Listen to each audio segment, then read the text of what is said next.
Welcome to today's meeting of the County Council's Health Overview and Scrutiny Committee, which is being held online due to the current COVID situation. This meeting is being broadcast live to the public on YouTube, and for those not able to watch the footage live, the webcast will be available for viewing after the meeting. Can I please ask that all officers, all officers and members mute their microphone until they wish or are invited to speak. And when you're speaking, please, if you're able to, turn your video on. I'll now go around and do a roll call, basically, to ask members to introduce themselves. It gives us a chance then to find out if everyone can see and hear, and obviously we can hear them so as we go through. Mr. Bill. Not a good start. Mr. Coxon, I've seen you. Yes. Here, Chairman, can see and hear you. Thank you very much. I'm next, so I can definitely see and hear everybody. Mrs. Hack. Hi, Kevin. I can see and hear everyone. Yeah, Apologies, struggled a little to get in. Yes. Dr. Hill. I'm here, Chair, and I'll message Councillor Bill for you.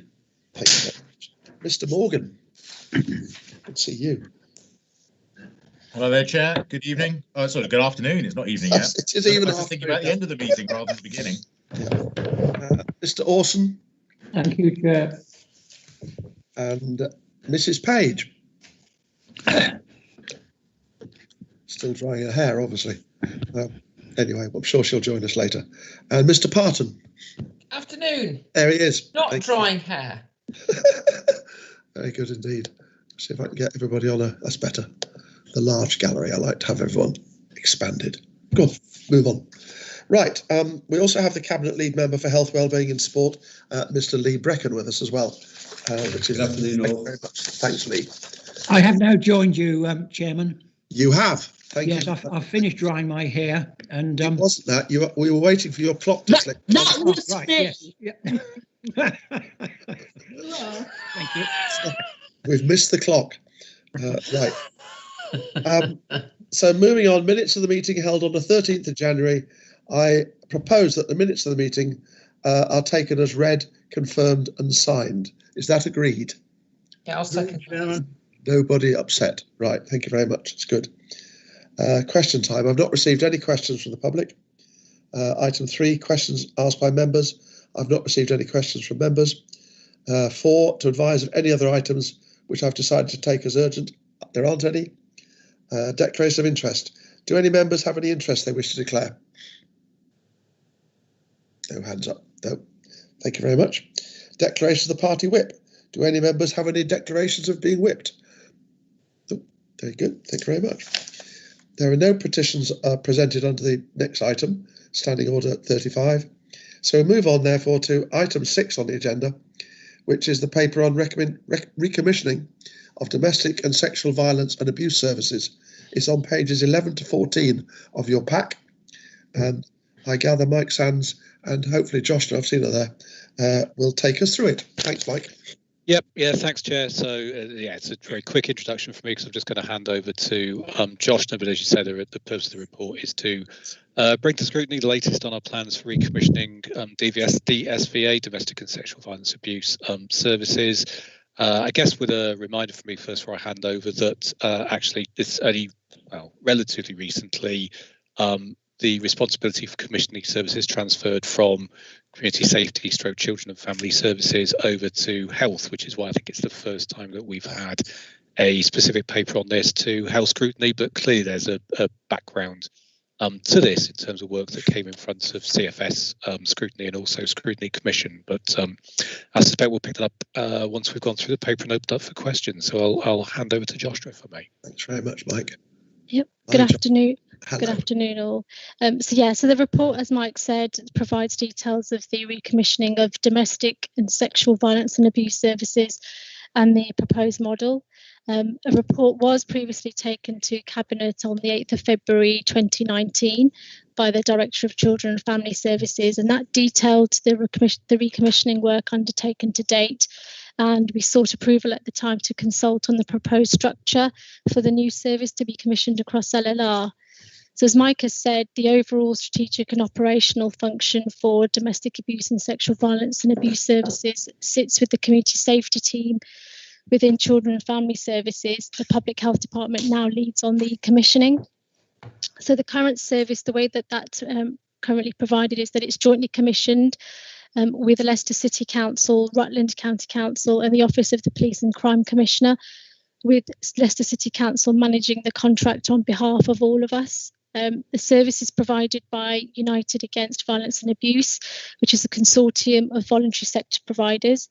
And the service currently comprises of a telephone helpline service for professionals and the public, a victim support service for those at high and medium risk, and a therapeutic intervention. So that includes things like counselling, and then also some training and education and awareness raising work for professionals and the public.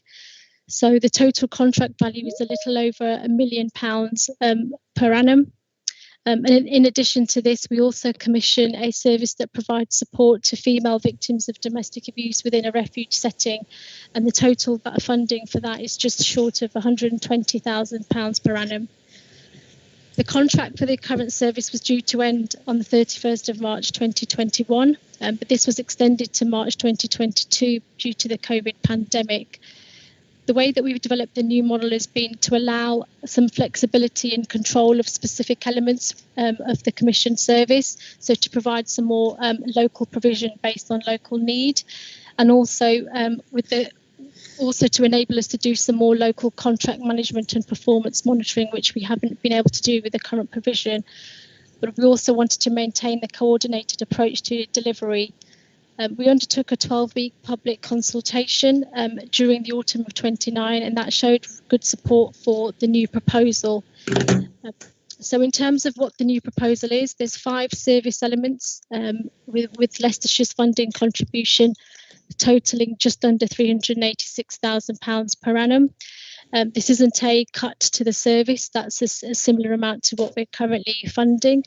In terms of the 5 elements, we've got the helpline and engagement service. So this is an LLR-wide service that's responsible for assessment and the provision of initial support and onward referral. So that's something that we currently already provide and will continue to provide. A domestic violence and abuse locality support service. So this will be divided into 2 lots, a county and Rutland provision and a city provision. And the idea behind having the locality support is to have that tailored support based on local need, and that will include support through the criminal and civil justice system. So again, we do provide that, the difference being that now it's more based on local need rather than one LLR approach. The third element of provision is the sexual violence and abuse service. Again, this will be an LLR-wide service, and this service will provide more specialist support and tailored to individual need, and will include support through the criminal justice system. And again, that's something that we already provide. And then the domestic abuse accommodation related support service. So this will be, the role of this will be to provide a variety of accommodation for victims that currently don't have safe housing, and to also be able to provide support within that accommodation to maintain an individual's safety and also enable safe move on. So we don't provide that within the current commission service, but we do have a separate provision. So we're wanting to bring it into the wider commission service and to be able to broaden it out, because at the moment the support is within only for females within the refuge setting. So we wanted to make it broader for any victim of domestic abuse and any type of supported accommodation that could be provided. And then the final element is the domestic violence and abuse perpetrator intervention service. So this will deliver short and longer term programmes with perpetrators to address their abusive behaviour. Leicestershire's approach to this is to spot purchase the capacity from this service as required, on the basis that some more work is done to look at the a more improved approach and look at the evidence base. So currently, looking at the evidence, what we're finding is that the majority of off-the-shelf perpetrator programs are focused on perpetrators that want to change their behaviours, and what we've not got currently is a program to support any perpetrator irrespective of whether they're wanting to change behaviour or not. So I feel like we're missing a large cohort, and actually those ones are probably the most riskiest. So I don't want to sign up to a perpetrator program that isn't going to target all of the perpetrators. So we want to do some more work on that. So in the interim, we'll spot purchase while we do that ongoing work. Just as well for awareness, last month it was announced by central government that there will be additional funding for all Tier 1 and Tier 2 authorities for 2021-2022 to enhance the provision of domestic abuse safe accommodation and also support services within this accommodation.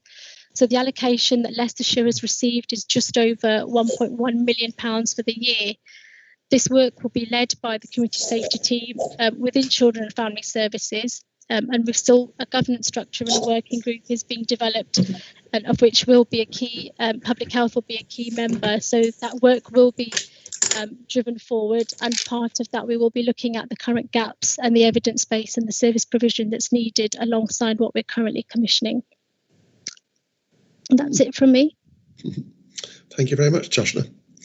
That's very, yes, you've filled in some of the slots that I think many of us had questions about.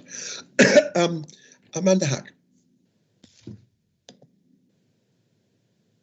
Thank you, Kevin. In terms of it makes sense why Health Scrutiny haven't seen this before, with it being the responsibility of another scrutiny committee until this point.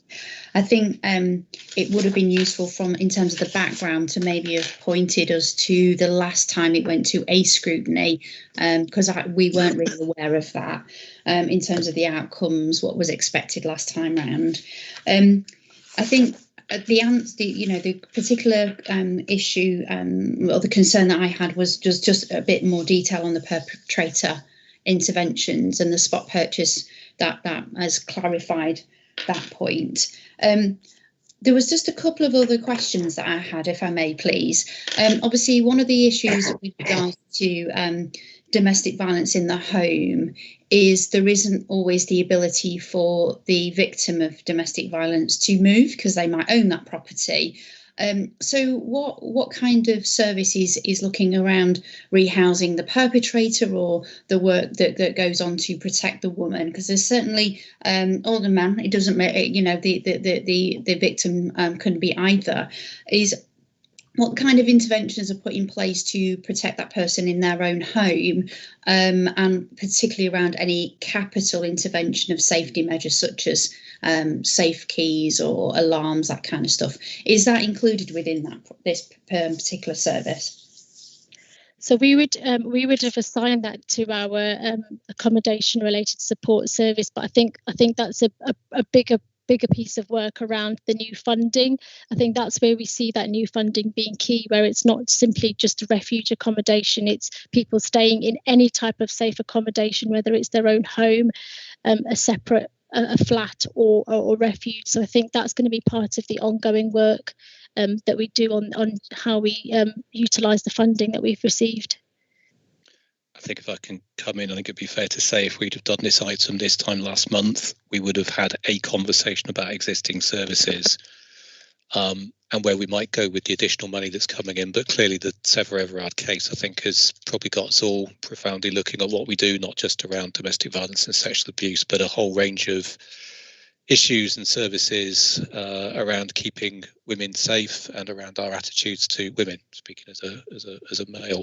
So actually, I'm trying to think it's probably one to come back to an agenda planning session, because I suspect the answer is, without wishing to put words in the mouth of scrutiny members, I can see something coming our way that maybe through the Scrutiny Commission, maybe through a joint piece of scrutiny work with Children's, which would be looking at the whole range of what might be termed a response to the Sarah Everard case, which would consider that in the round. I think that's a really good point. Thanks, Mike. Was there anything else, Amanda? And I suppose I'm obviously a bit more familiar with the city service that was previously procured. Is there any particular target around services for male victims of domestic violence in here? I'm assuming it covers both. There's a percentage between the two. We've done it as an entirety, so it'd be up to the provider to tell us how they would provide services to meet the needs of all. So it's based on what they say to us that they will do, but we've asked for it in the specification that it meets the needs of all victims.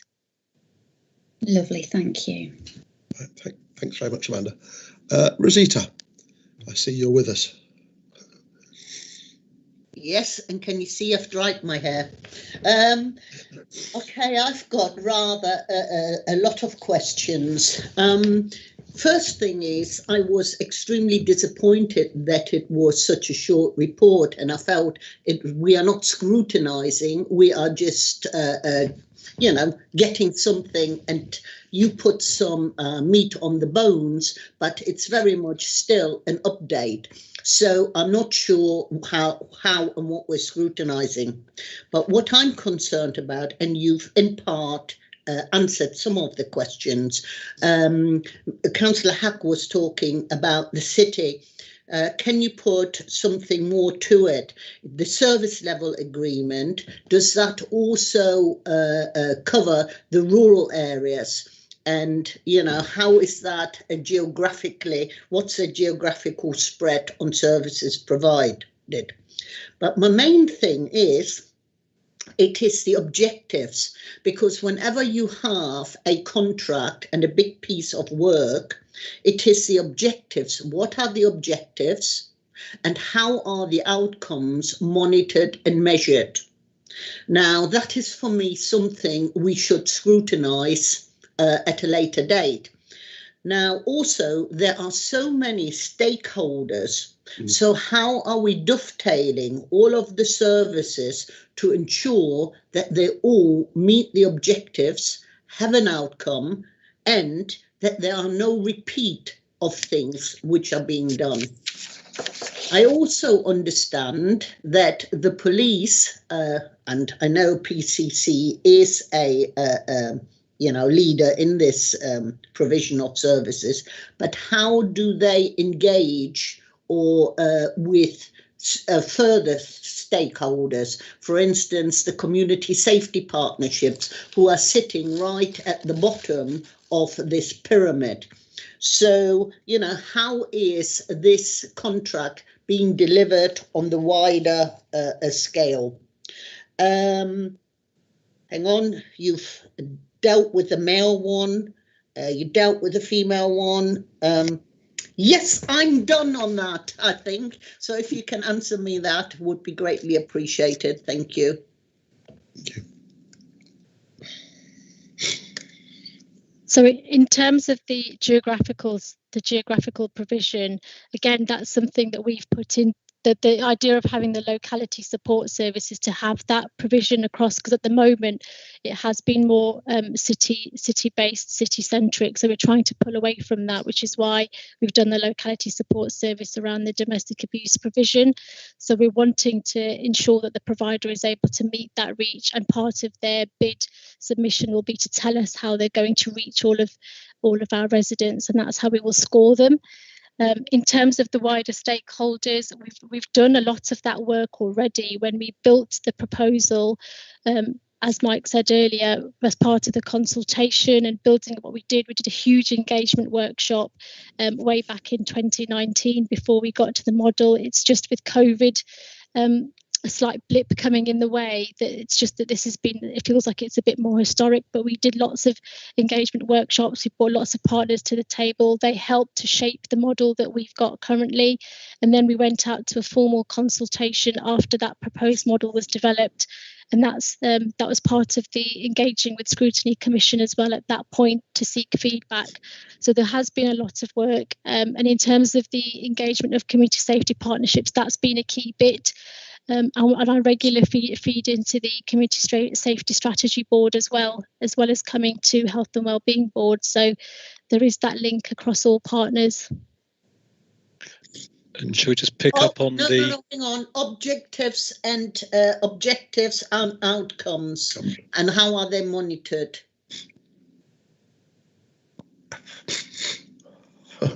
Sorry, Mike. Josh, I was just going to pick up. So we just pick up the PCC point in passing, because I guess actually we'll have to go away and get back to you on that one, because that's more a question for the PCC about how they engage with community safety partnerships. Unless you've got something to add on that, Josh. No, as you say, it's something we'd have to take away. Go on then, but then outcomes I'll leave to you for me. Sorry, can you repeat the question, Mrs. Page, on the outcomes bit?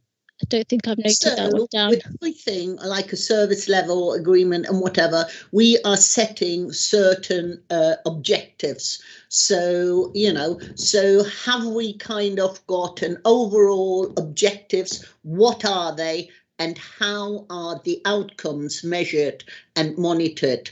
So do you know where I'm going to get? So in terms of, again, my concern with the current service has been it's very output focused. So we've been trying to shift to more of an outcomes, where at the moment our overarching objective of the service is around keeping people safe, but also around the health and well-being, and integrating people back into society and giving them the confidence to move on, and try and, you know, make people feel like their well-being is improved, that they're able to return back into education if that's what's suiting them. So that's what we're trying to achieve. And in terms of how we will get there, again, we're looking at the provider and how when they describe the service, how they will evidence to us that how they will achieve those outcomes. We don't want to be too prescriptive and say you need to give us information on these outputs, because we're concerned that that's not going to lead to the outcomes that we want. And then in terms of how we would then measure that going on, I mean, again, you know, this is the kind of stuff that would go in our performance management reports, with management reports that we consider the DMT, and from a scrutiny point of view, of course, it should then go in the performance reports that's coming up next. So, you know, I suppose the two bits is now how we go it through the commissioning bit, and then just making certain scrutiny and EDUS, we're monitoring that through the lifetime of the new service. Yeah.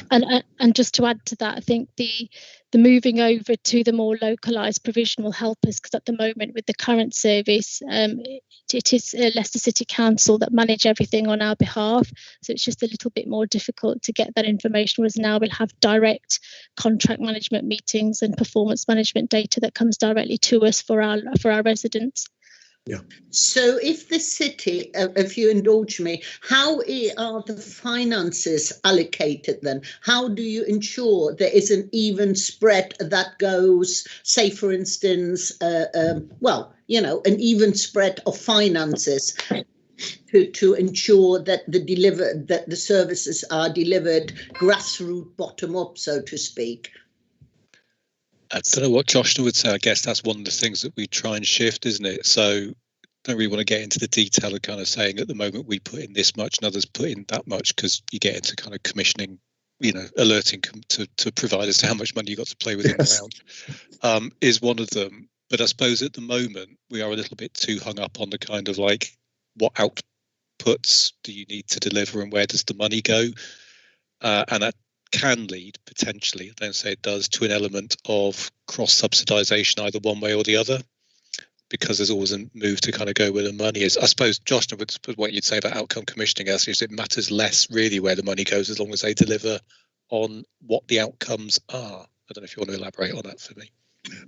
Yeah, and I think also there is a little bit of a reciprocal arrangement in terms of with the PCC putting funding in as well. Their objective will be across LLR, because that's the way that their service is. So we've got to be mindful that things that they are funding on our behalf, we're not in a position to be sort of saying, can you prove to us that you're meeting the needs of Leicestershire residents? So it's that reciprocal arrangement between all partners and having a joint working agreement that we work towards together.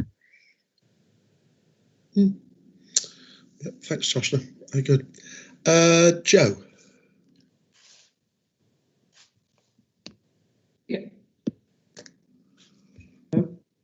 Yeah, thank you very much. Yeah, I mean, domestic abuse and other crimes like this are infamously well known for being underreported. Now, the success of all of this depends on the confidence you can get of the victims and also the perpetrators to come forward.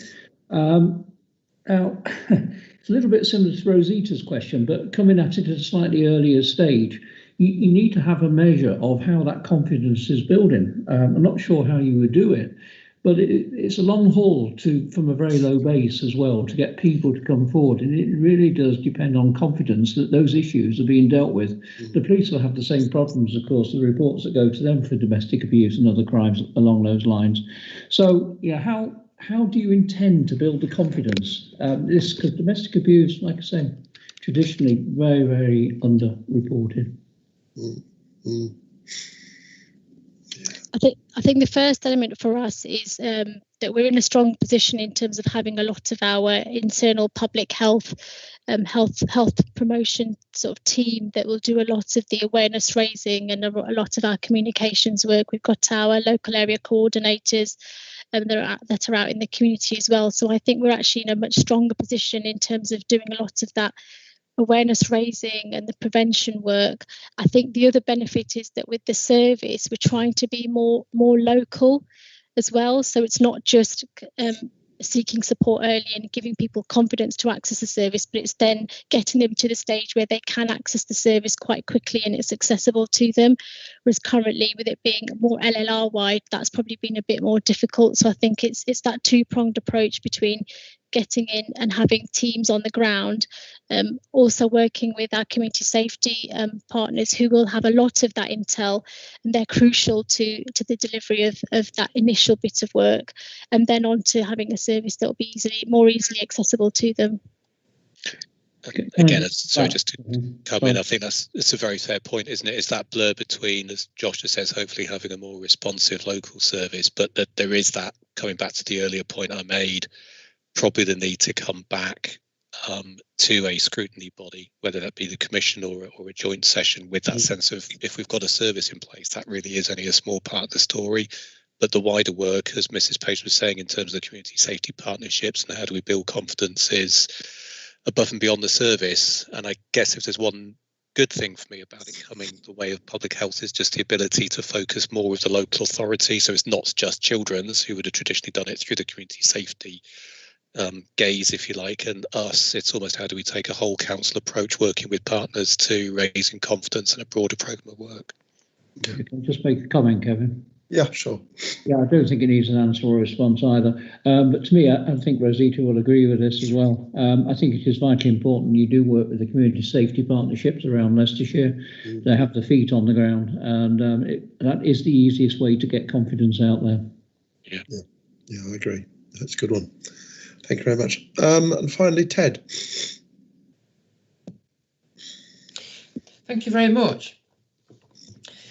Like a lot of the reports we scrutiny commissions receive, often there are a mixture of organisations, and this is no exception. So, for example, on the first page, there's a description about many different organisations, and the different charities mentioned that actually have the front-facing focus with people who have been predominantly female that have been abused. We've got three here. We've got Women's Aid, Freeva, and LWA. I always remember that 10 or 20 years ago, there were quite a few cancer charities, and they all merged to form one big charity because they felt it was an easier way to lever money. And there was a cross-merging of roles. How happy are you with the fact that there are three different organisations delivering this? Do you think that consolidation could actually lead to better outcomes, and how will you monitor of the 5 outcomes, which of the 3 charities is doing what? And then, of course, you also have the police and the community safety teams and the councils and health. Perhaps when this is revisited, could we have a flowchart, please, of how the whole system's going to work from top to bottom, please?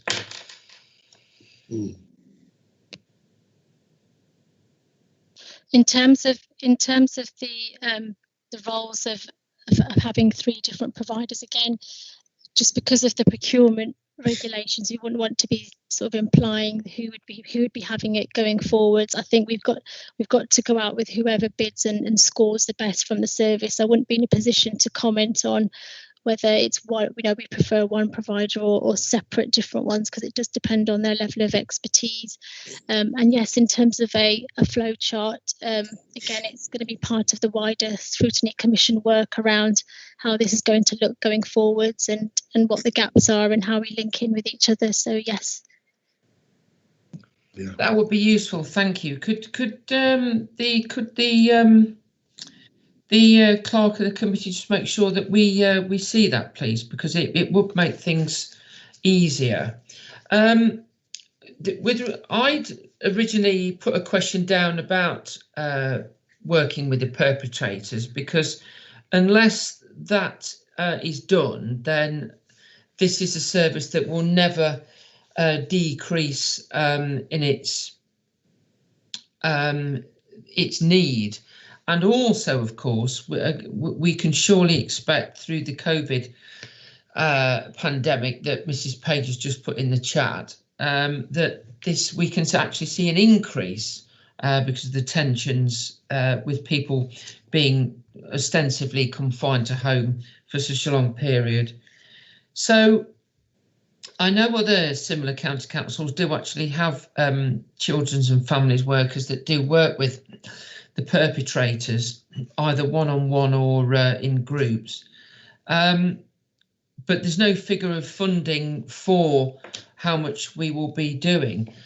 I would contend that as much money as possible needs to be put towards dealing with perpetrators, because that's the only way that we're going to surely it's going to be cheaper and quicker to deal with that, rather than the extreme costs associated with having, and the trauma of having to move children and families sometimes great distances. Because bear in mind that sometimes people that maybe have had to flee their home in a city are then moved to another county or into the countryside, the more rural parts of the area they live in.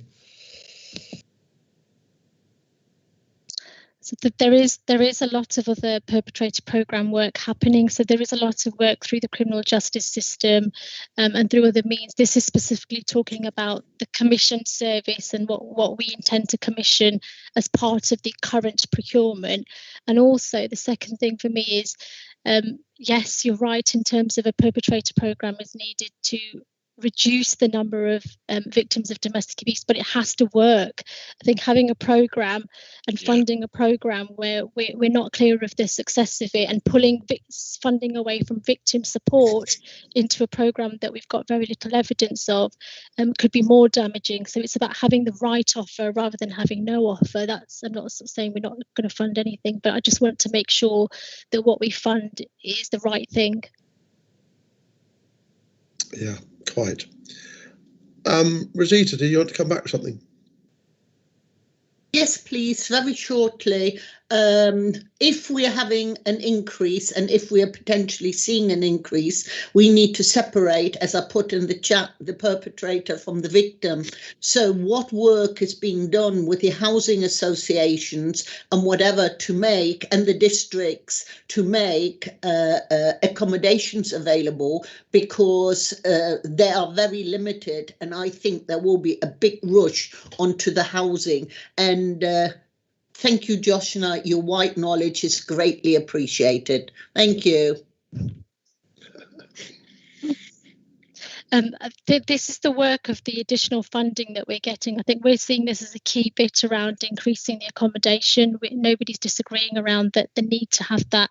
So as well as our Leicestershire funding, each of the districts have also received some funding from central government around this. I think they've got 32,000 each.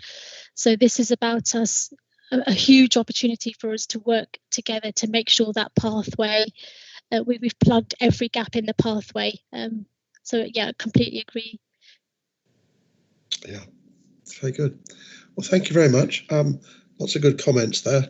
And hopefully, I think with some of the comments that Josh and also obviously Mike have made, because this is actually going to go to the cabinet, isn't it, in the next month? Whether or not, it's worth adding. Sorry, it is. before. Shall I come in? So sorry, Chair. I was to that point. Yes, it is. It is going to Cabinet, and now it's been to scrutiny. But I guess it's that I don't want to separate it totally because they're part of the piece, but that there's almost the transactional bit of the service recommissioning which goes to Cabinet versus what's a clear interest given, particularly given current circumstances in the whole piece. Which is why we can pick it up outside the meeting, but I'd be quite keen on some form of review, scrutiny commission, joint scrutiny, and then we can see what maybe needs to go to Cabinet in terms of an approach to domestic violence. And clearly, obviously, Jane Moore and community safety leading that rather than me, but I can pick it up with Jane in terms of that overall approach. Thanks, Mike. I think that's what we're really thinking about. Yeah. And as you say, we perhaps have a joint session with children and families. Just I've got to sit there with two hats on, as a number of us has.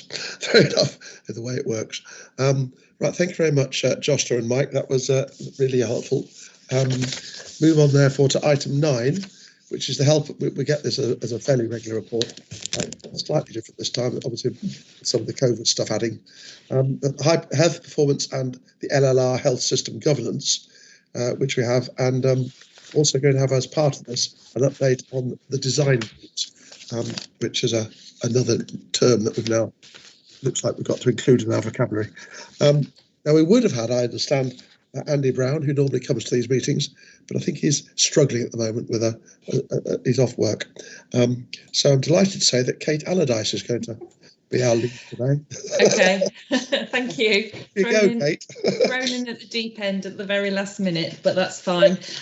So yeah, apologies from Andy Brown, but also a colleague, the executive director from the LLR CCGs, Rachna Vyas, was due to present, but she's also been caught up. So thankfully, Hannah Hutchinson, my colleague, has agreed to step in and do the presentation on the design groups. So I think probably we'll start off with that, if that's okay, because that kind of makes sense. And then we'll move on to the main body of the report, which obviously looks at various data that we're receiving in. So if I can hand over to Hannah, and I think Hannah's going to do a presentation as well. Absolutely. So thank you very much for inviting us here and for the opportunity for us to talk a little bit about the context in Leicester, Leicestershire and Rutland and around what it is we're going to do. So these slides are included in the pack if you want to follow them through. They're on page 50, but they're also on the screen as well. So hopefully you can see them one way or another. So I just thought it would be helpful for us to talk through what it is we're trying to deliver and compared to where we are now, some of the system expectations, how we're hoping to translate expectations into improved care through design groups. So you are right, that is new terminology that we are now using. What areas design groups are covering and how that fits into our wider system health governance structure. And then obviously an opportunity for you to ask questions. And if there's anything I'm not able to answer today, then I can formally feed that back and make sure that that is distributed to you all. Thank you. So across Leicester, Leicestershire and Rutland, LLR, we have got a number of design group areas, but we're looking at care now at system level, and that's not just healthcare, that's very much health and social care. And we're trying to drive delivery at a really local level, but also looking across the patch at the wider 1.2 million population of LLR, all the way down to our neighbourhood levels of around 50,000 people. So we can try and make sure that every piece of work we do is looked at in a bespoke way for the population it's serving. So we have got clear clinical directives. So one of the new ways of working is that absolutely we are clinically driven. So we have got leaders, and they're not necessarily all doctors. We've got a number of different professions who are leading some of these design groups, but with colleagues on from local authorities, public health, all sorts of kind of different areas. We've got patients, we've got voluntary sector where applicable, so it depends on the design group as to who sits around that table. And we've come up with a streamlined governance process as well, so we can try and make sure that all this information is being fed through in one place, which I think is really helpful for us to all be cited on the work that's going on. We're coming up with a joint workforce strategy so we can have as many beds in the hospital as we like, or as many patients in need of care, but without the staff behind that, then we've obviously got challenges. So how can we try and make sure that we're looking at resetting our work and recovering after COVID through that workforce lens?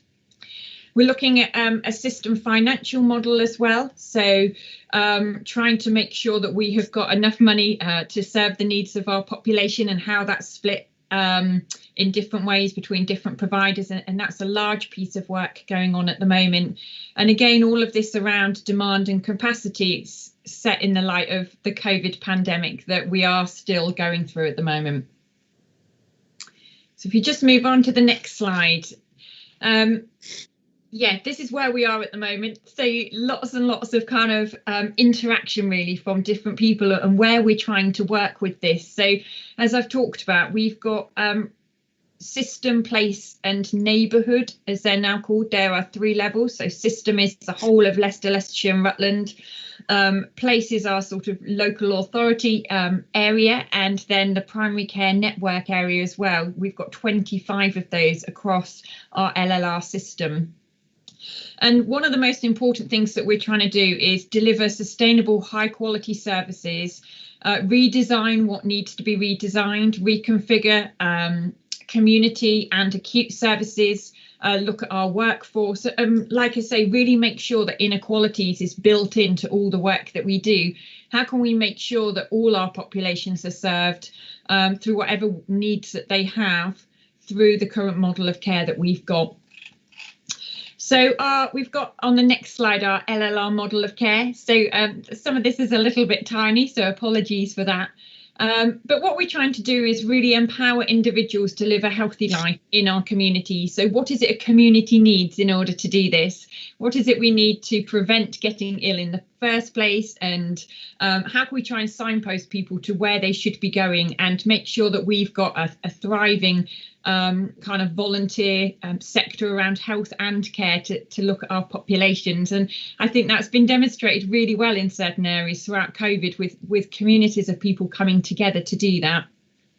We've then got primary care, and that is kind of primary care in its totality. So we often think of primary care around GP practices, but this is around how we can really look at long-term conditions in our primary care communities, and where we can get screening done, immunisation, and really start to kind of look at what is in each of those locations. And then we've got integrated neighbourhood teams as well. So that's where we get teams of lots and lots of different professionals from health and social care coming together to actively case manage the patient and the risks that they may have, and actually find out what it is that's important to the person. You know, what is driving their recovery, what is it they would like to do, and how we can try and support them in that, rather than it being very much a kind of health dominated model to get someone to a certain place if that's not necessarily the outcome they would like at the end. And that looks at our nursing and our residential care, and also healthcare, and also our end of life care as well. And then we've got our care for acutely unwell people, which is obviously where the acute sector comes into place, and when we've got people who are very ill and they do need to use the hospital. So how can we make sure that we've got research going on there, and innovation, and a growing team of specialists really who are absolutely equipped to deal with what's coming through the doors, and that they've got the equipment and the workforce they need to do that well. So I won't talk through any more of that slide, but it is all there, and it's underpinned, as you know, as I've gone through the slides before, around kind of a digital workforce and making sure we've got everything in place. So we've got 10 system expectations in place, which are underpinned by a population health management approach. So NHS England and Public Health England have come up with this population health management approach, and that's what you can kind of see on the right hand side of the screen. It's called the quintuple aim, the one that looks like a little flower. And this is around how everything we do, we can try and have these 5 aims embedded within them. So how can we really enhance the experience of care? So this comes back to what I was saying before. What is it that's really important to the patient? How can we improve the health and well-being of our population? What do we need to do in order to make that really effective? And how can we address health and care inequalities?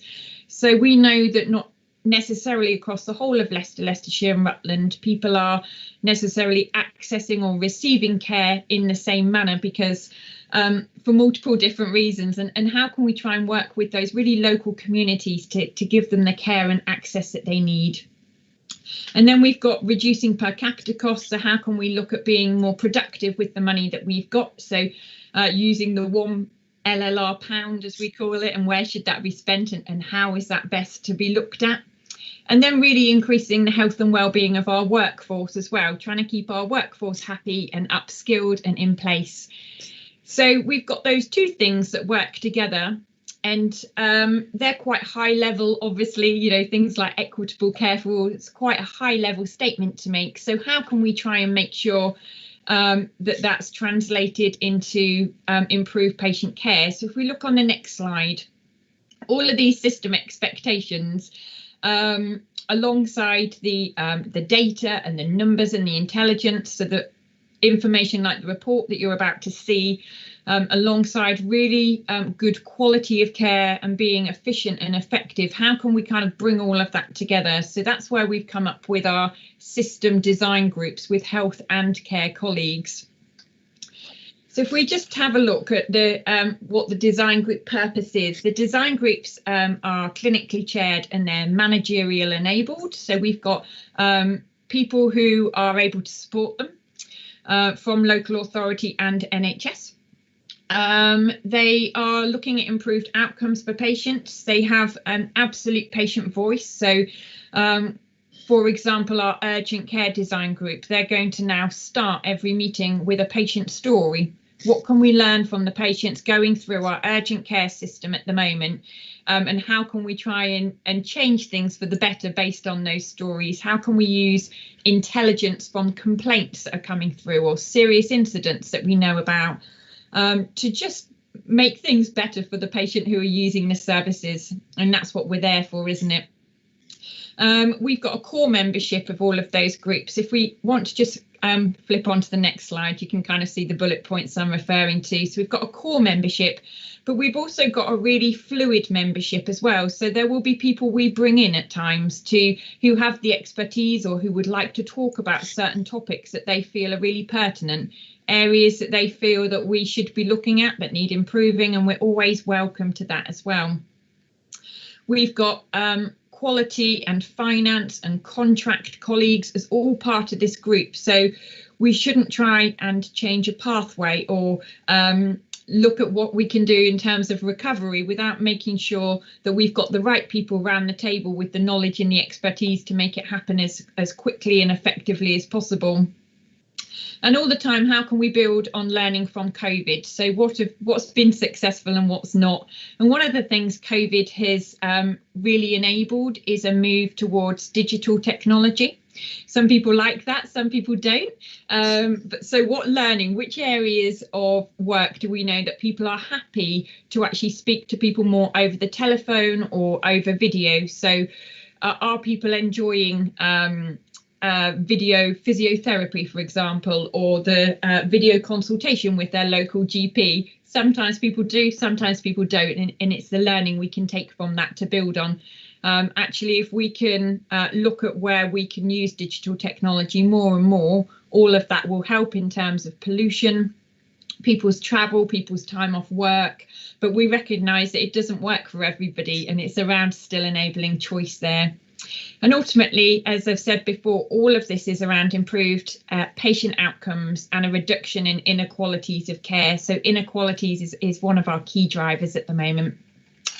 So these next two slides, I think you've seen in the paper that came last time, but I thought it was just worth reiterating.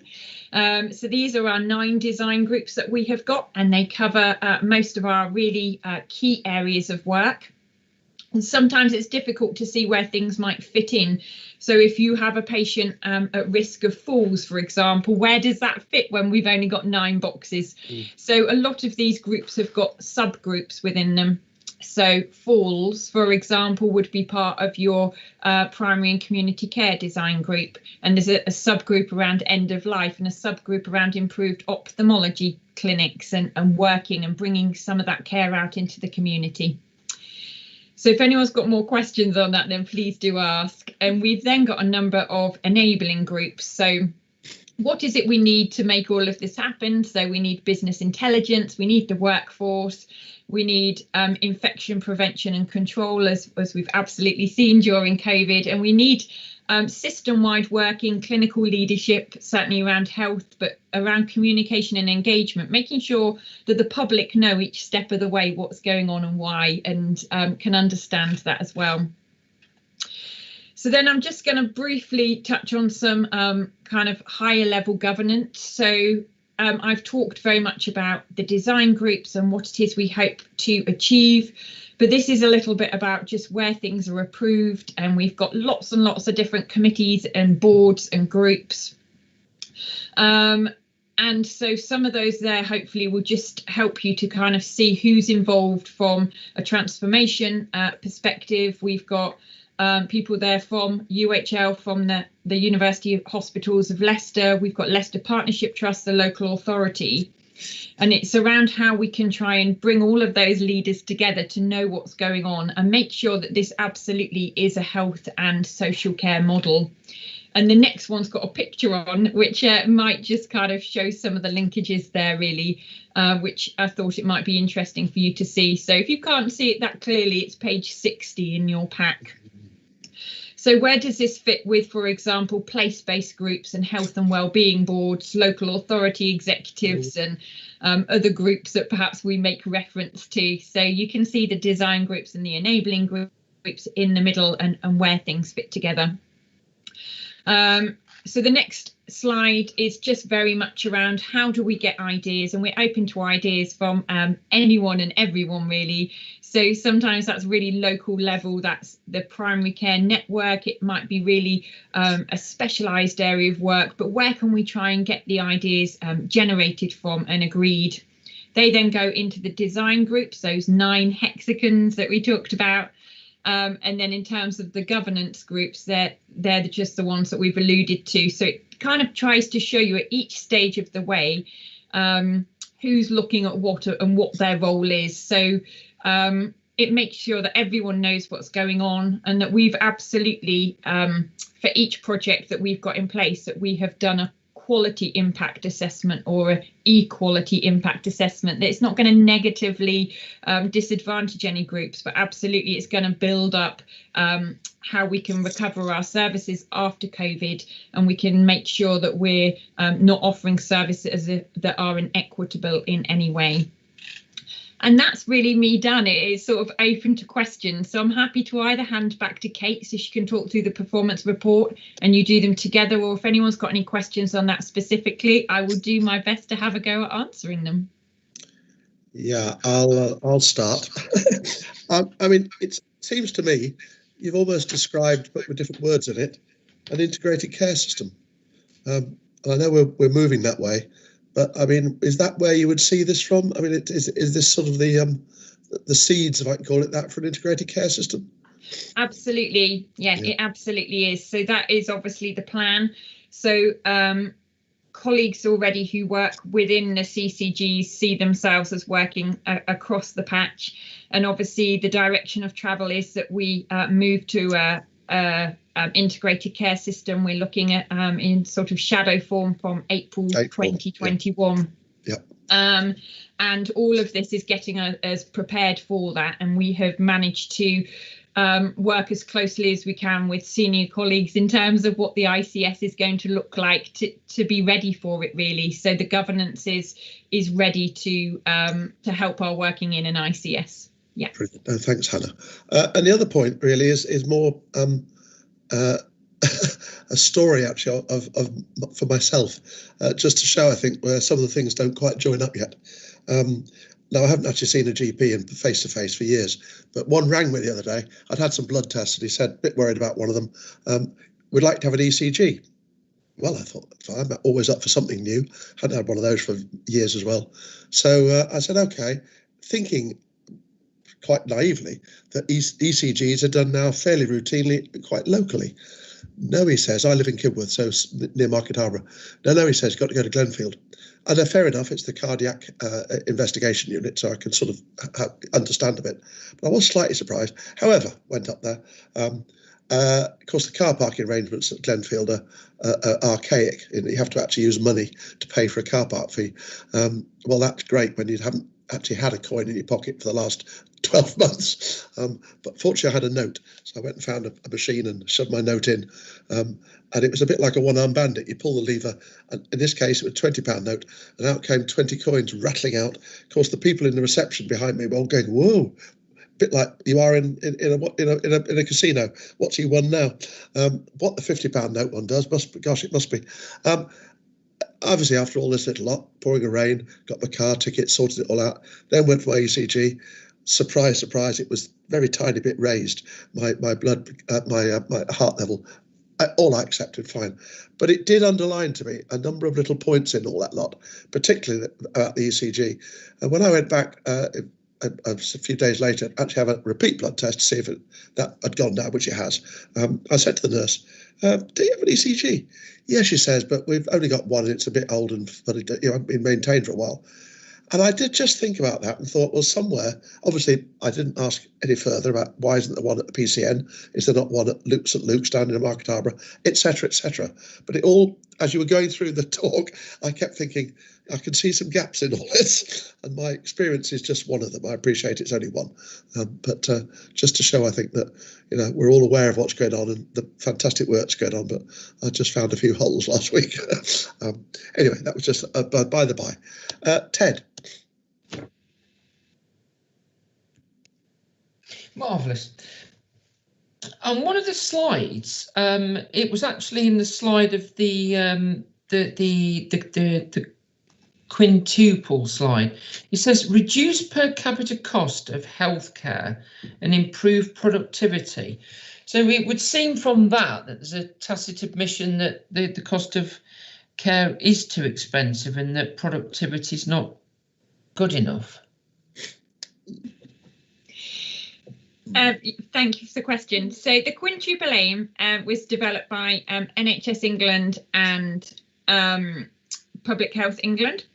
It came out in about May 2019, I think. But the triple aim, the original, which is why they're in different colours, the triple aim has been around for a while, and I think something in the NHS and healthcare that we're always looking to do is become more effective with the money. So we've obviously got a population who have a number of different conditions. We've got an aging population, and I don't think it's necessarily saying that it's not a productive system, but I think we can always be more productive, and that's what we're working towards at the moment. So we're working towards, and I think we always have been, is looking at costs and looking at how we can try and work better together. So actually keeping the patient healthier in terms of management, but not everything we do is obviously underpinned by reducing cost per capita. So there are a number of areas where it actually costs more money, depending on the work that you're doing. But we are always looking at, are we being the most effective with the funds that we have got, given that they're public funds, and how are we best able to use them? So that, I think it's fair to say, it's always on the cards. And actually coming back to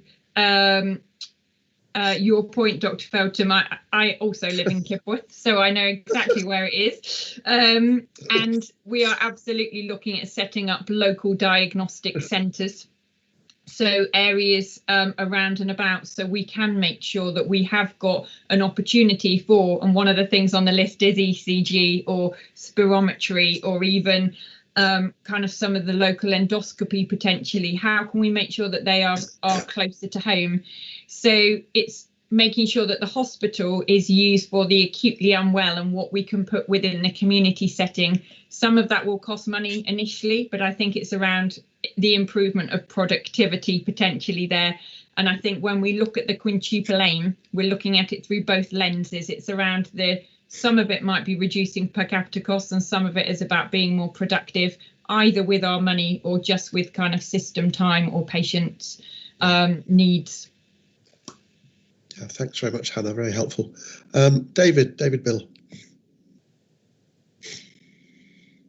Thank you, Chairman. A very interesting report. Obviously, this is now our final meeting, so we're now starting to wrap things up. It could be the swan song for several of us, but my wife hopes it is.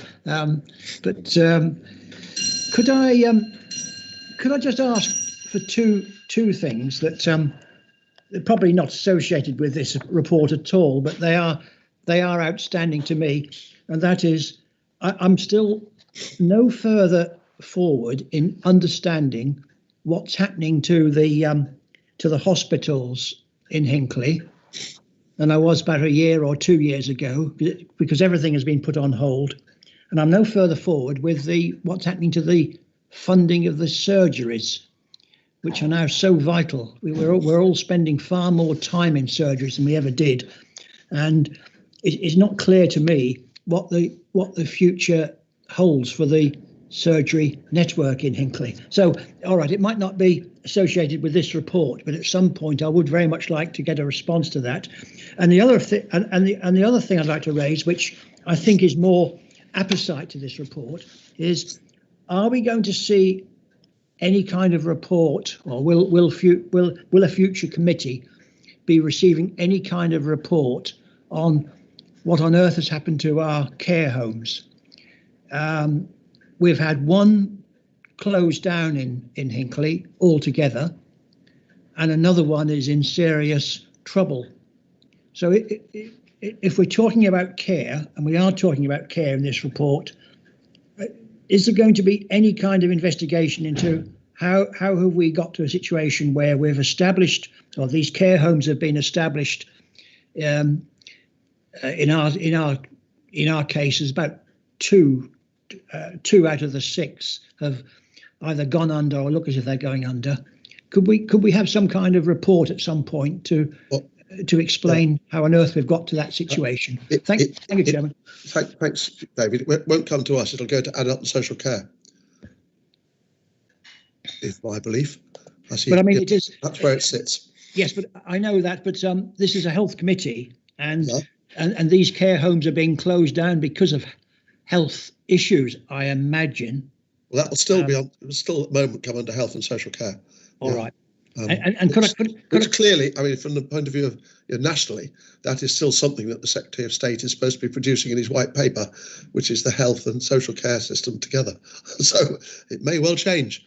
Right. Okay. At the moment, as it stands today, I mean, and if my question about the future of the hospitals and the surgeries in Hinckley could be answered by somebody, I would appreciate it as well, Chairman. Thanks. Yeah, I know that's at your heart. Thank you very much, Sarah. Thank you, Chair. I was fiddling with another device. I have many, sadly. One is an old gripe that I've griped about many times, and I'll gripe about it again. 50,000 people is a heck of a big community in my world. I mean, Harbour District's about 90,000 folks, and Harbour is a quarter of the county in area. So that's just one separate gripe. People who live in villages think their village is their community. It might work in a big urban place like London, but so that's a separate gripe. You're not going to change that, but I want it registered as a gripe. I think your aims are great. I don't have any problem with it. I think I feel like the bloody donkey in Animal Farm. We've seen this coming for a long time, and I'm fed up with the same slide appearing, and we never seem to change. So that's one side. But I know where you're going, and I think, to be fair to the problems we've had with COVID, it has actually accelerated some of these things in a good way. So that's to be welcomed. My other point is, I'm not quite sure where we as a committee fit into these wonderful diagrams. So I don't mind that explaining. Thank you. Right. Yeah, good point. Yeah. Yes, we have the Health and Wellbeing Board I saw there, but I didn't see anything to do with the scrutiny. Yeah, true. Yeah. Anyone got a clue where that might fit? I don't know if we might have lost Hannah. No, she's still there. Oh, sorry, Hannah. I thought Mike was about to respond, and then I wasn't. I was on mute. Quite. Yeah. What do you think, Mike?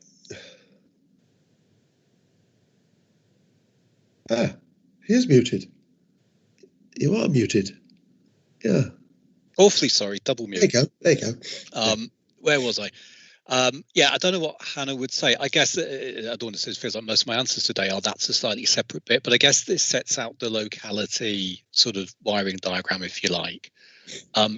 There is a whole piece for me which probably lies outside of that, which is around the white paper and the ICS. And there's a few questions in my mind that I know I've been exploring with people like Viv Robbins and Joe Hewitt in my team, which, for instance, is, what's the difference or what's the similarity between the Health and Wellbeing Board and the Health and Care Partnership that the white paper sets out. I must admit, I don't think anywhere in the white paper I saw reference to scrutiny in that. So I can only really say once we get a bit more detail on the white paper and the proposals that follow after it, that I'm assuming that will give us a direction of travel, which is more about where does the county council as a whole, scrutiny function or otherwise, fit within the context of the health and care partnership approach and the ICS. We've obviously been going over some of that ground over the last year or two, but it's moving on again, I think, particularly in relation to Health and Wellbeing Board and scrutiny functions. Hannah, I don't know if you want to add to that one.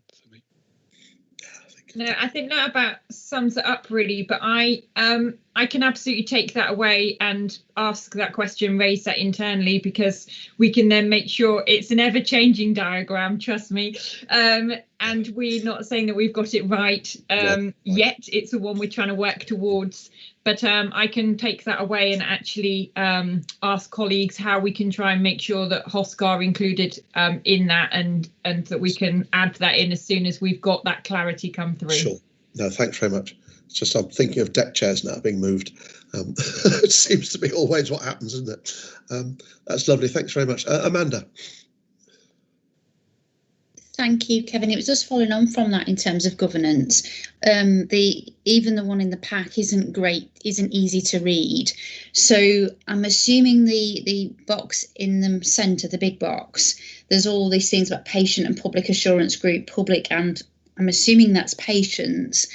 Is that genuinely looking at Health Watch, or is this something completely different? Because obviously we've also got the patient participation groups that hang off the GP practices as well. So it'd be interesting to see how the voice of the patient features in the governance process, as well as how scrutiny fits in. So, I mean, I know that these things evolve all the while, but it would be really helpful in the governance structure to really understand the different elements of the patient groups, because it's not quite clear. Thank you. That's a good point. No worries, and we can absolutely bring further information on that. So we have got a people and innovation team, and one of the things that they're working on really hard at the moment is how we can try and make sure that we have a really meaningful conversation with patients. We don't want to just have a tick box whereby we say, we want patients to be involved. We genuinely are trying to get as much involvement from the patients and the public around services as possible. And in our move to becoming an integrated care system, there is a strategy around that. And if that's something that you'd be interested in, I could ask if that could be shared. But you're right, we do work really closely with Health Watch, but there are lots of other patient groups as well. And certainly in terms of carer forums and our voluntary sector, there's a number of different ways that we do try and interact with our patients and the public, and are not all in the same way either. So it's around how we gauge that feedback, but trying to make sure that we do it in the right way. So different communities prefer different types of engagement and work. So if that's something that you would like to hear about, then I can ask the colleagues who are doing that piece of work to come back, because they obviously know more about that and would be able to kind of tell you where we're up to. But lots of great work going on with different people's councils and really trying to get kind of citizenship involvement in input into the services that we're providing. That does sound very good, actually. Yeah, thank you, Hannah. Just needs a bigger bit of paper, I think, doesn't it? Like most of these things. Thank you very much indeed. No, that's great, Hannah. Kate, do you want to take us through the rest of the paper then, please? Yeah, of course. Yes. So really just to remind you that the purpose of the report is to provide the committee members with an update on public health and CCG performance. covering Leicestershire and Rutland, and this is based on available data that we had as at the end of February. So some of the data will be a little old, and certainly on my section I'll give you a slight update on some of them as well. Also, the report obviously aims to provide an overview of performance issues, which the committee might then want to seek further reports and information on. So we may not be able to answer everything here, but we can certainly take back and perhaps find other experts in that particular area. So the report has got 4 sections to it. The first section is some contextual information really around coronavirus and how that has impacted, particularly, you know, to give you some context around how that's impacted on NHS services. And, you know, although we feel like we might be turning a corner slightly, the impact it will go on for a number of years, really. I'll then provide an update in terms of the CCG performance for both West Leicestershire and East and Rutland, and also just give a couple of areas around some quality metrics that we report on. I'll then hand over to Kajal, who'll provide wider Leicestershire public health outcome metrics. And then I'm hoping that Philippa Crane will join us. I'm not sure if she's on the call at the moment, to just set out some of the BCF, the Better Care Fund plan, and the work that's happened there. So just in terms of a slight update to the paper around COVID-19. So the latest cases, again, this is obviously from public health teams, and that in the last week we've seen a 9% reduction in cases across Leicestershire, and that's compared to a 4% decrease across England, although cases in Leicestershire are slightly higher than the England position per 100,000 population. And across Leicestershire, northwest Leicestershire has the highest rate in the county. Also an update from the paper is that our local LLR SAGE committee reduced the alert levels on the 5th of March. So that's reduced down from 5, which was set in the middle of December, and is now down at 4. And UHL have followed suit as well. So their alert level is currently at 4. Obviously, we've got the vaccine programme, which is going full steam ahead, and we're in a really good position again in terms of the percentage of uptake for our older population compared to the England position. Okay, so I'll move on to the CCG performance section. So this is from page 20 of the report. Just wanted to start off really by saying that the performance reports that we provide for CCGs has changed quite considerably in this month, and really towards the end of the paper, I'd like to get some thoughts from committee members in terms of what they feel might be appropriate for future reporting to HOSC members. However, having just heard Mr. Bill's comment about there possibly not being this particular HOSC in the future, then we may need to look at where else we can report. So those members that received the paper from me in the past will have heard me talk about the NHS oversight framework, which NHS England use as part of their assurance process for CCGs. There hasn't been an update to the oversight framework in this current financial year, so the metrics within the framework for 1920 remain in place, and that comprises of around 60 metrics, and those metrics are all aligned to the NHS long-term plan. However, NHS England have updated their dashboard, so I've included that in Appendix 2 of the paper, and that was reported in December. Although you will note that some of the data sets are quite old, so obviously we've been using local data sets, and that is routinely reported to CCG's Quality and Performance Committee and Board on a monthly basis. So from section 18 of the paper onwards, we've outlined the key constitution metrics that aren't being achieved for Leicestershire. I don't propose to go through that in too much detail, but we've also included some numbers in terms of the number of patients that are being seen, as well as the percentage targets, because we feel that that's slightly more helpful than just percentages. I suppose one comment is to say that the independent sector is being really widely used now to pick up some of the waiting list initiatives particularly around elective care. And certainly electives is one of the main challenges that we're facing across the NHS at the moment. So we have got a large number of patients that have been waiting for more than 52 weeks for routine treatment. In fact, LLR is the second worst position across the Midlands. So there's a real focus in terms of that. So UHL have, at the end of February, have got just over 10,000 patients that have been waiting over a year. So as I say, there's a real sort of big focus on that particular area. Just wanted to pick up on some of the mental health sections. So this is page 22 of the report. So we have seen an improvement or an increase in terms of patients accessing mental health, although we've now at referral levels which are at pre-COVID, so that's encouraging. So at the end of December, we had just over 6,500 county patients that were going through the IAPT service. That's currently provided by Notts Healthcare, but there is a new provider that will start from the 1st of April for Leicestershire patients. DNA, which is the did not attend rates, have actually reduced recently, and that's because a lot of the IAPT consultations are being done through online access, so that's really helped patients kind of access that particular area. So I'll just move on sort of quite quickly because I realise I'm taking up a bit of time.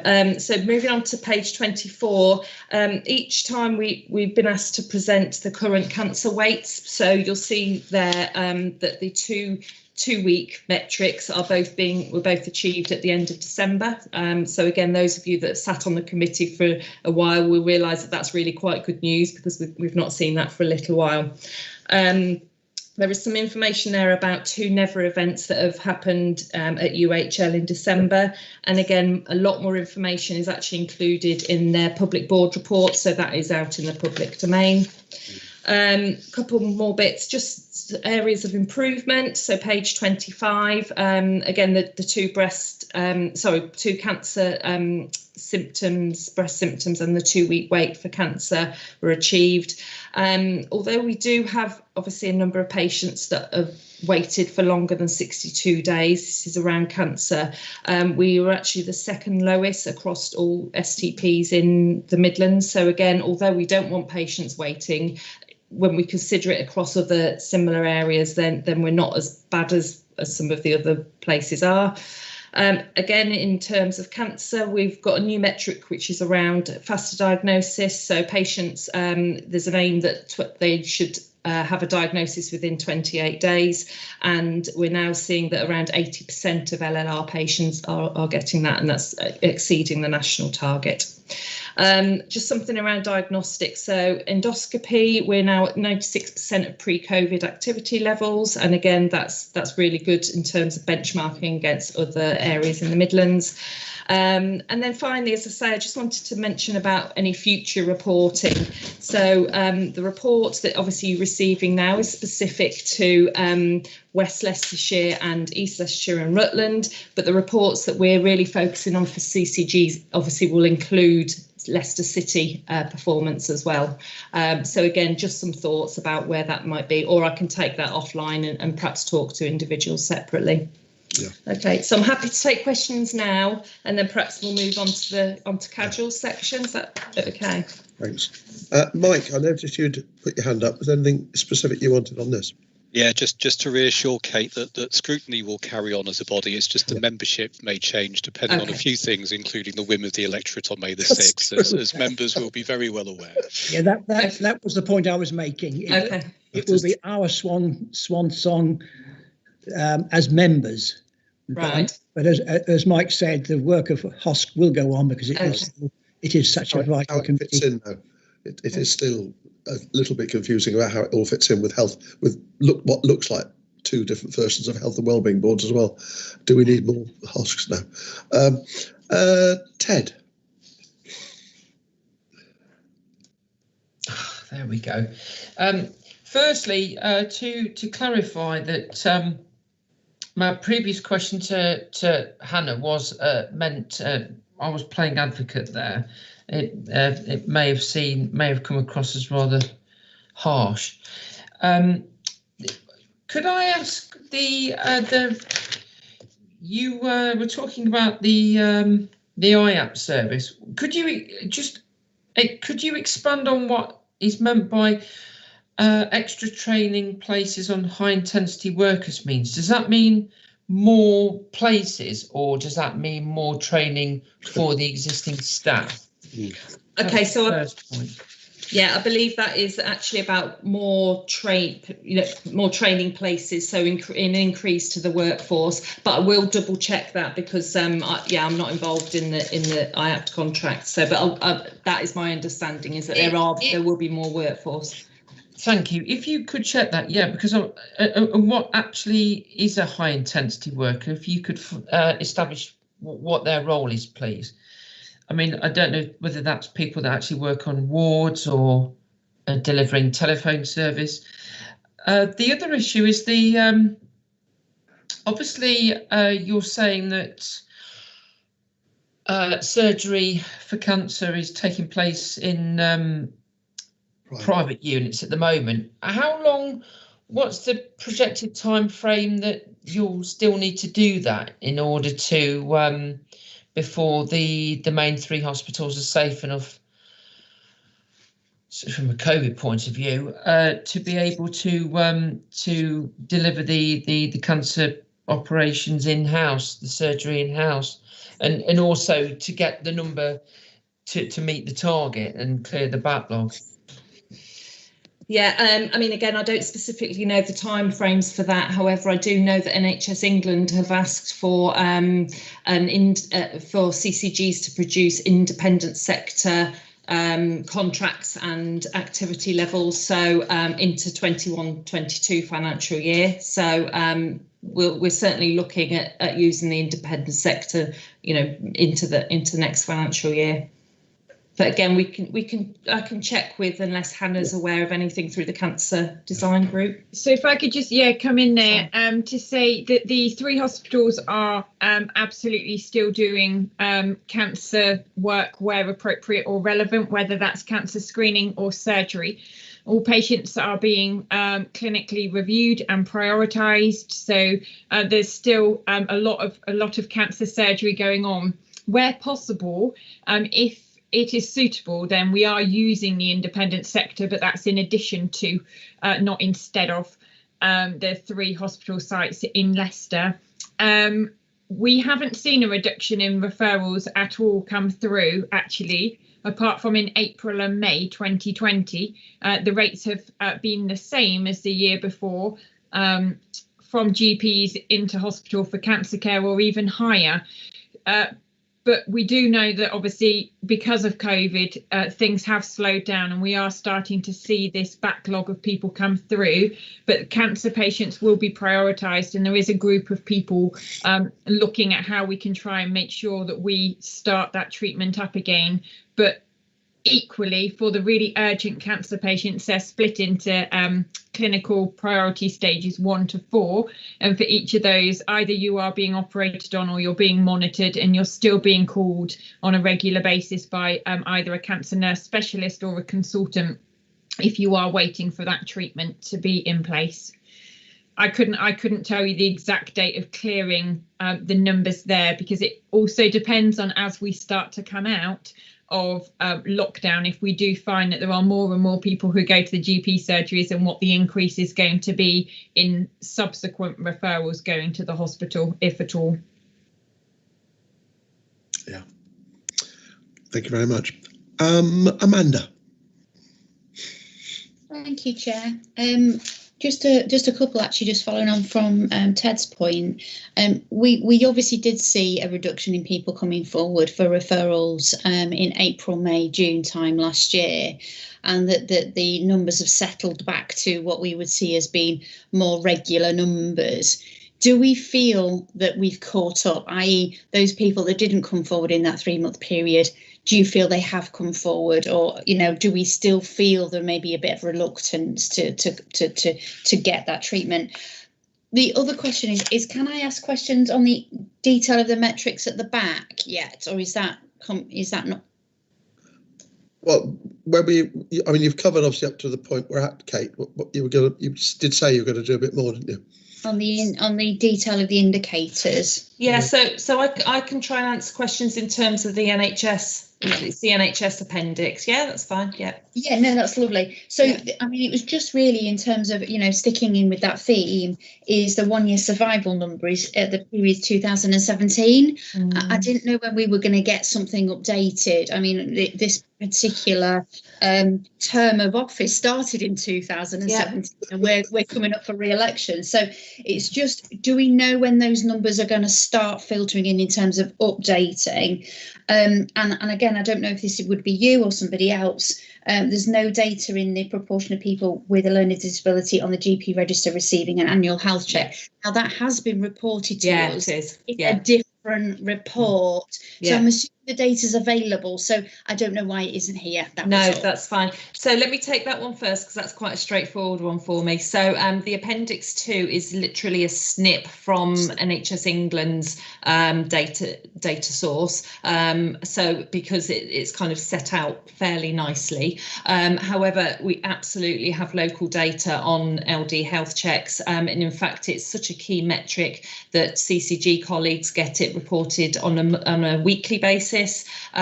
What we find with any sorts of health checks is that the majority of them are actually done in Q4, so from January, from January to March. So as soon as we get that data through, then, but absolutely, LD health checks are routinely reported to CCG board and quality and performance committees.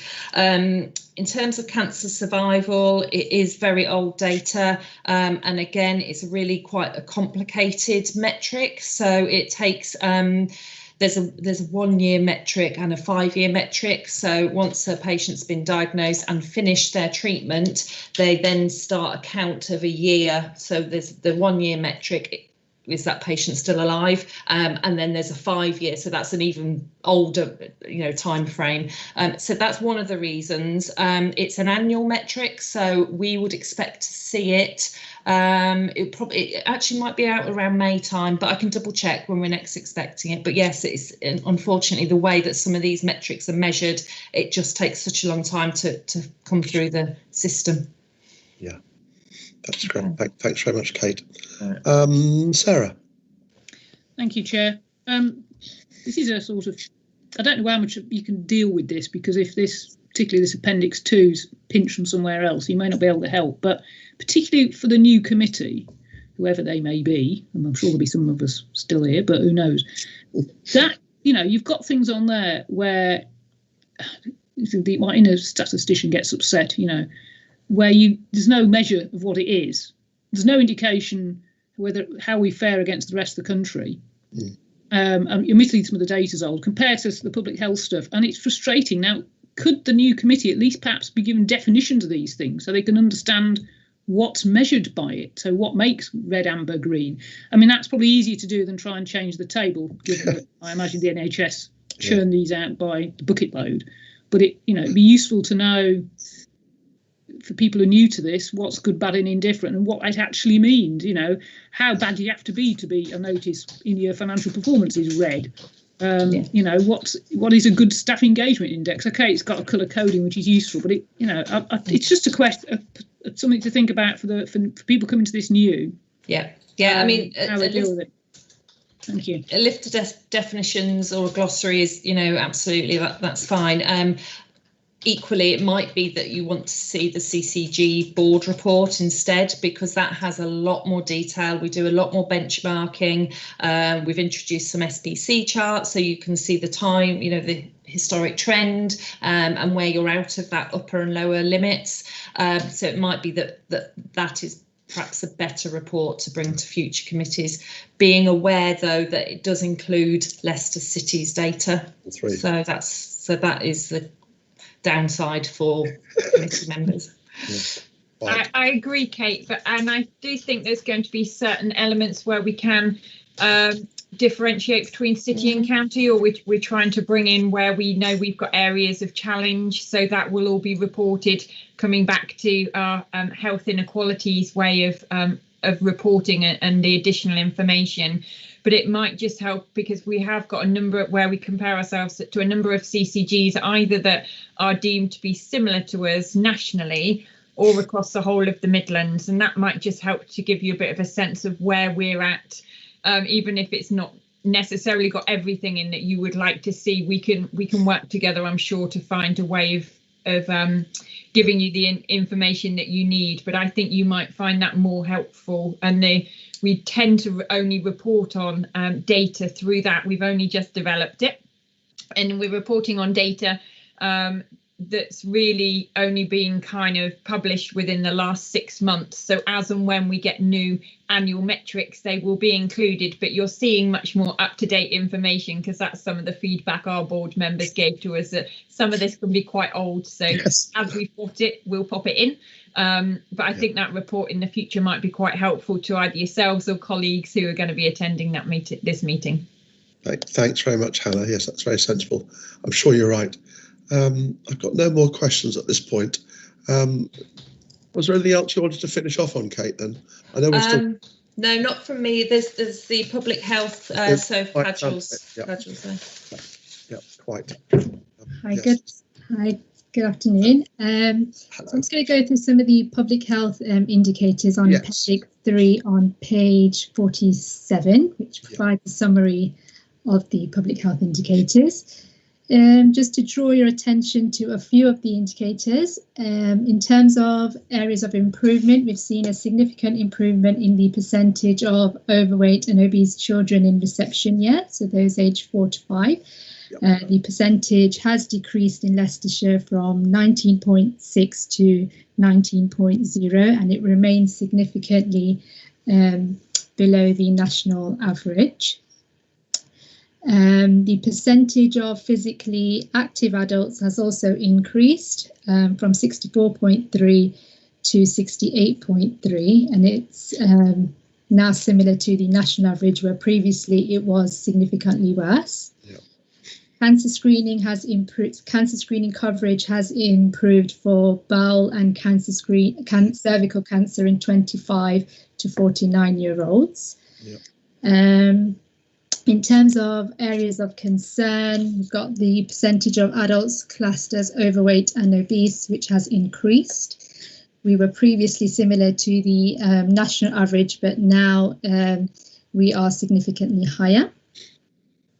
And we've also seen a significant decline in the chlamydia detection rate in 15 to 24-year-olds.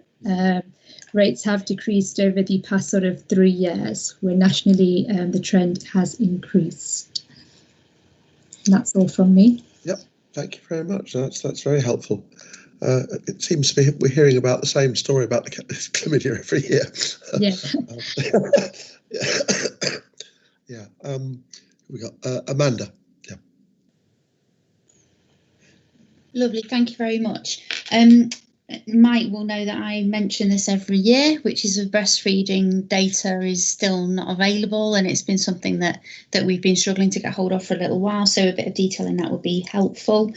I'd be really interested for you to sort of put behind a sort of thought behind the increase in the amount of individuals being overweight and obese, but actually the increase of physically active adults. So it's a contra measure, which, and I don't know if there's any science or anything that sits behind that. So if there's any sort of detail, that would be really useful. And I suppose the very last one, which you highlighted, was around the chlamydia detection rate, and whether or not there is any health services that have responded to the fact that we are seeing an increase in that, and how do we, from a public health point of view, how do we respond to that? That'd be great, thank you. Shall I start on that one? Actually, I was going to ask Casual, because I'll start with the physical activity bit, because that was my observation. Remind me, is the time period for reporting this any overlap into COVID era, for want of the best phrase, or is it before that? It is the 2018-19, so it's just before. So, which rather scuppers the comment I was going to make, which is, if anything like personal experience, I've simultaneously managed to do more exercise and eat more than ever before in the last year. So is it entirely possible to do more physical activity and be more obese? But no, we'd have to have a look at that. Although actually, I mean, facetious comments apart, I think there is an element of truth in that. So we probably are good. You know, the battle against obesity has got two sides to it. It is food and physical activity. Yeah. So it's not impossible that we are encouraging people and getting more people physically active for a number of reasons. But the number of issues around food, body image, log off offers, the rest of all that kind of stuff counteracts that to some degree. But we could dig into that. That's really picked up through the obesity strategy, which I can't remember. I think Liz brought the obesity strategy here last time round and is going to cabinet next week. So we can come back to that one on another time. Where were we? Breastfeeding again. I'll look to casual because I think the issue is the same, which is we've got the data, but it doesn't quite pass the data quality bit. I don't know if you want to come in on that one. Yeah, so we are speaking to UHL with regards to data reporting, so that is ongoing. So we're trying to get our data sort of published so we can then report back to you. But it is a fair point that Mrs. Hack makes, which is actually we've had that issue for some time now. It does feel like a good couple of years since we last got over the data quality threshold to publish those figures. I'll get that looked into.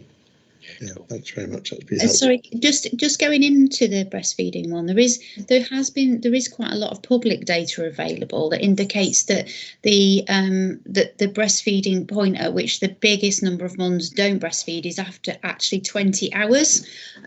So is it that first intervention that's actually the concern, because obviously we're discharging mothers out of hospital much more quickly than we used to, and whether or not there is any correlation between that and drop off in breastfeeding? I know it's always been the issue. I mean, the issue for Leicester, as it has been elsewhere, has always been the drop off, normally expressed as actually it's not baby to breast that's the issue. That, from a kind of delivery point of view, is really good. It's then the follow-up at 6 to 8 weeks where the drop-off is. Now, within that pathway, whether the drop-off is at 20 hours, which kind of makes sense, or the first day is back at home or they're in, I must admit I haven't got the detail. But it's interesting because I guess I've always assumed it's after the kind of the first week or two that you run into problems, you know, mastitis, etc., which kind of puts you off as opposed to 20 hours. But we can pick up with Kelly and with Sham, of course, as it is now, as a strategic commissioner. Yeah. Oops, it went whiz. Gone very silent. Where are we up to? You okay with that, Amanda? Yeah. Sarah. Sorry, yes, thank you. Thank you, Chair. I'm going to say I do like the way this data is presented. I think this is how it should be, because you can see the trend, you can see where you are against England, you can see what's good and bad, and you can work out. So, yeah, I like the way this is done. I wish the other one was like this. And I was going to sort of echo Mike's point that, you know, this is what I see when I'm out with the dog. You can be quite overweight and still be taking regular activity and exercise and do the government amount carrying a load of weight. So I think that's why the two sort of overlap. We're not all skinny buggers like me. There's quite a lot of people out there who do stuff and carry a fair bit of weight around, and they're better for it, but they're heavier than they should be. Thank you, Chair. Thank you very much. Well, I see the latest thing is I've got to walk quicker. Walking slowly doesn't lose any. Anyway, that's the way it goes, isn't it? Amanda, was there anything else you want to come back for? No, I just saw your hand. So that's very good. Thank you very much. I think we've now come to the conclusion of our meeting, unless anyone else has got any questions. Oh, Ted, there you go. Just in the nick of time. Yeah, thank you. Yeah, I was looking at the breast feeding issue. But also alongside that, there's a question mark about the HIV. Yeah. Do you have any information on that as well? You'd answered about the level 5 because it did say in the report that it was still at level 5, and I would also say about the previous county HOSC, we had indeed discussed the healthy weight strategy, and it is The issue is that having taken part in some scientific experiments regarding weight and exercise at Loughborough University, it is incredibly hard to not be classed as obese, even though you can actually be fit. It is ridiculously hard to actually get properly fit. It takes a huge amount of time, and probably the best time ever is to do it during times of lockdown, because ostensibly your only genuine reason for going out is to do exercise apart from shopping. But it was incredible, because you know, I thought I got fit, and then the university tested me and I was technically obese. So it's really hard. Yeah, quite. Yes, that's the way it works, I'm afraid. The HIV question, anyone? I mean, it's been like that for a while. I mean, the excuse is, I say excuse, response is that it can be a confidential problem, because you're getting down to low numbers. I don't know if that's still the same issue. Yeah, I mean, I don't think it's a confidentiality issue, is it, Casual? It's just the numbers are so low that you wouldn't. It's a numbers less than 5 issue, which I'll take as being a good sign. So in that case, data suppressed is, you know, a sign that we haven't got an issue. Okay, you know what I mean?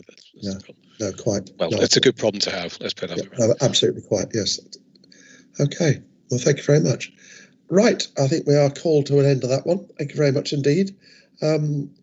Yes, thank you to Kate and Mike and Kajal and Hannah, of course, who led on that design groups.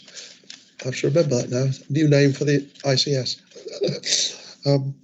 Next meeting of our committee is scheduled to take place on Wednesday, the 2nd of June at 2 o'clock for any of us that are either still elected, have been elected rather, or who are also put onto this committee. So no doubt that will happen sometime after 6th of May. There are no other urgent items I've had, so I'm happy to close the meeting. Sadly, it looks like I've missed my cup of tea, Jonathan. Close, though. Thank you. Thank you, Chair. Thank you, everybody. Bye, everybody. Thank you, everybody.